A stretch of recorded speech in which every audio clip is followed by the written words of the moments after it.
This is part 2 of the writing process based on pages 9 through 22 of Models for Writers. In part 1, we talked about how to start an essay and write a good thesis statement. In part 2, we're going to talk about the development and organizational styles of an essay. Let's start by talking about methods of development. When I say method of development, I mean the way in which you present your ideas. In other words, what types of ideas you use. And I want to briefly review the types listed in the book. So the first type we want to talk about is illustration. When we talk about illustration, we mean when you use examples to make your point. Whether you give an example of your experience, a friend's experience, a type of fruit that you consider very healthy, or a new type of technology. When you describe that example in detail, you are using the illustrative method of development. Narration is simply when you tell a story in an essay. So, when you read a novel or a short story, that is a type of narration, and you can use this method of development in shorter essays as well. Another method is description. Description is very similar to illustration because you are using examples. The biggest difference is with description, you are actually trying to create a picture in your reader's mind through using your words. You use process analysis when you want to explain how something is done or why something is done. So perhaps you want to explain how a film is made from beginning to end. You would go through each of the steps. Or you might want to explain why a particular decision has been made. So you go through each of the reasons or steps in making that decision. That is process analysis. I think comparison is pretty familiar to most people. So you compare or contrast elements in order to create a picture or an idea. You can use differences or similarities in the comparison method of development. Of course, with cause-effect, you explain the causes or effects of something. In the writings you are going to be doing for this class, it would be hard to do both causes and effects. So if you use this method of development, it's a little clearer to focus on either the causes or the effects in an essay. And finally, there is argumentative or persuasive. This is when you want to convince readers to agree with your idea. An argumentative form is the most common form of academic writing because most of the time people are trying to put out new ideas or new uses and they want to convince readers to agree with them. So it is very common for essays to use more than one pattern to really communicate their ideas. So there are two ways to describe these patterns. The primary development is typically the purpose of your writing. Why are you writing something? Perhaps your purpose is to compare elements, or to persuade readers to agree with you, or to tell a story. The secondary development talks about how you will achieve your purpose. In other words, what methods will you use to communicate your message? Maybe you will compare elements by explaining the causes of different weather patterns.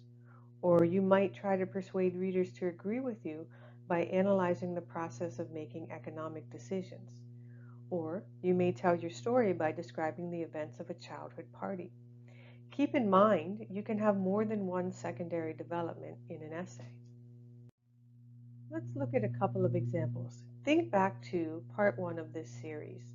The thesis statement that was composed was, essay instruction in a university English class is more advanced than the instruction in a high school class. So the primary development or the purpose of the essay is to compare an English university class and a high school class. However, how will we compare? Well, one possible secondary development is process analysis. You may analyze how essays are instructed in a high school English class and then analyze that same instruction for a university level class. You can also use illustration as a secondary development. You can give examples of the types of instruction used in a high school class and compare that with the types of instruction used in a university class. Another example to think of is the passage in the textbook, Two Ways to Belong in America.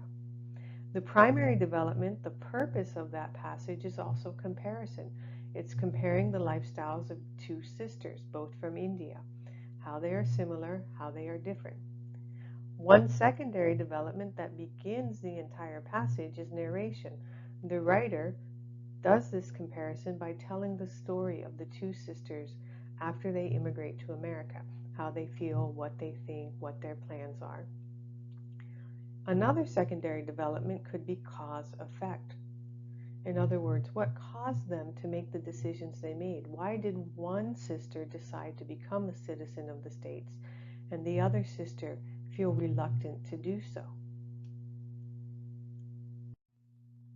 In addition to considering how the ideas are developed, you also want to think about how the ideas are organized or presented in a logical manner. Developing a logical pattern to present ideas is crucial to communicating effectively.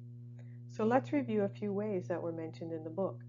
One common way of presenting ideas is in chronological or time order, meaning the oldest to the newest or the newest to the oldest. For example, someone's life story is usually organized from birth to the most recent events. A history of presidential decision making, however, could be organized the other way around. You could start with the most recent president and the decisions he makes and work your way backwards through other presidents. Another way to organize ideas is spatially. A lot of times this is done with physical descriptions. You organize the presentation from the top to the bottom of an area, from the left to the right, or from the front to the back. So again, a good way to use this type of organization is when you are giving a description of a room or a geographical location, perhaps a city, perhaps a national park, perhaps an island, any of those areas. Yet another way to organize ideas is from least familiar to most familiar. One example of this is when you're explaining cultural customs. Maybe you present the new cultural custom first, then try to relate it to more familiar cultural customs so that people will understand. You can also organize ideas from easiest to most difficult to understand. For example, illustrating scientific concepts. Perhaps you start with something you know your readers will understand and then work towards something that is more difficult, constantly creating relationships to keep them engaged. Or explaining the meanings of words or expressions. You might tie a new expression to a word or phrase that readers might already understand. Another way to organize is easiest to most difficult to accept. This is a common organizational style when people are writing argumentative essays arguing for changes in policies or laws. And finally, you can always organize your ideas based on similarities or differences. This is useful when you're describing physical characteristics among different elements or people, or when you're comparing languages, cultures, and so on. Most writers determine the primary method of development when they are thinking about their thesis. This is the purpose for why they're writing an essay or article. However, secondary methods of development and organizational styles usually appear naturally as the essay is being written, not before it is written. Identifying these secondary methods of development and organizational styles can be useful. It helps the writer make sure the essay is relevant to the purpose for writing and the audience being target. It also ensures that the ideas are being presented in a clear and logical manner. So once you write your essay, you want to go back through and see if you can identify how you have communicated your ideas and how you have organized them.